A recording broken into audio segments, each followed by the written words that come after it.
നമസ്കാരം, VCV ന്യൂസിലേക്ക് സ്വാഗതം. ഞാൻ VC മനോജ്. ആദ്യം പ്രധാന വാർത്തകൾ.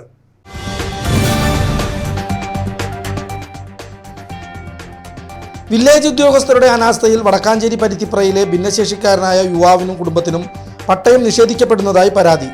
അതിദാരിദ്ര്യ പട്ടികയിൽ ഉൾപ്പെട്ട പ്ലാക്കിൽ റഹീമിന്റെ വീടിരിക്കുന്ന ഭൂമി വില്ലേജ് രേഖകളിൽ കുളമായി രേഖപ്പെടുത്തിയതാണ് തിരിച്ചടിയായത്. വർഷങ്ങളായി താമസിക്കുന്ന സ്ഥലത്തിന് ഉടമസ്ഥാവകാശം ലഭിക്കാതെ വയോധികരും ഭിന്നശേഷിക്കാരനായ റഹീമും ദുരിതത്തിലായിരിക്കുകയാണ്.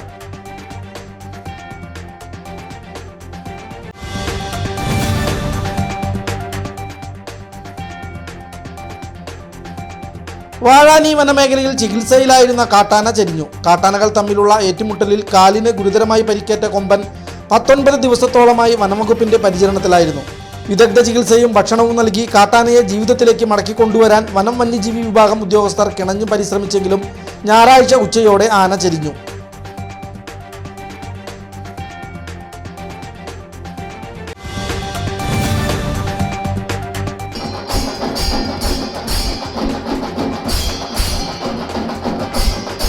മാനസിക ഉല്ലാസവും സർഗശേഷിയും ലക്ഷ്യമിട്ട് വടക്കാഞ്ചേരി നഗരസഭ സംഘടിപ്പിക്കുന്ന ശലഭം ഭിന്നശേഷി കലോത്സവം നടന്നു.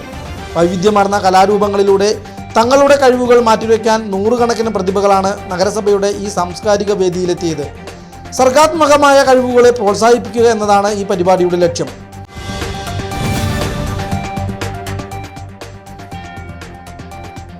ഷൊർണൂർ കുളപ്പുള്ളിയിൽ ലോഡ്ജ് കേന്ദ്രീകരിച്ച് അനാശാസ്യ കേന്ദ്രം നടത്തിയ സംഭവത്തിൽ ഉടമ അറസ്റ്റിൽ.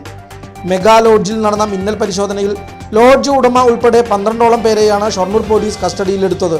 കുളപ്പുള്ളിയിലെ മെഗാ ലോഡ്ജിൽ ഇൻസ്പെക്ടർ രവികുമാറിന്റെ നേതൃത്വത്തിൽ നടന്ന റെയ്ഡിലാണ് അനാശാസ്യ സംഘം കുടുങ്ങിയത്.